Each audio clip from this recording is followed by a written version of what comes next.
భూమి, శరత్ చంద్ర, ఎస్పీ సూర్య ముగ్గురు కొడైకెనాల్కి వెళ్తారు. హైదరాబాద్కి శారద ఇంటికి వచ్చింది ఆకాశ, గగన అని కన్ఫర్మ్ చేసుకోవడానికి ఆ ముగ్గురు కలిసి వెళ్తారు.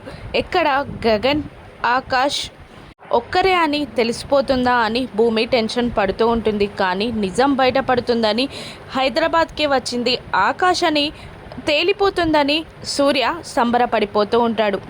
ఆ ముగ్గురు ఆకాష్ ఉండే గెస్ట్ హౌస్కి వస్తారు.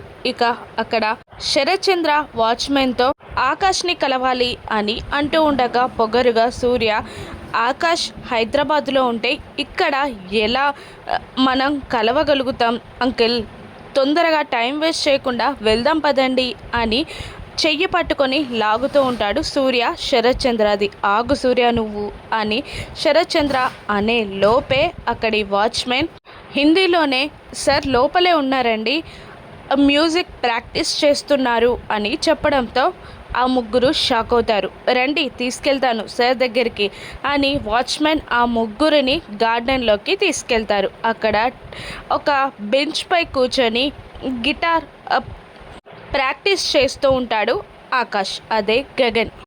వెనక్కి తిరిగి కూర్చుంటాడు. అక్కడ వాళ్ళందరికీ వీపు కనిపిస్తూ ఉంటుంది.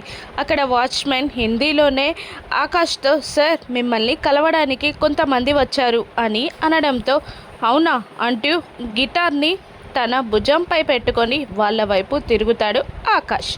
ఆకాష్ని చూసి శరత్ చంద్ర, భూమి, సూర్య ముగ్గురు షాక్ అవుతారు.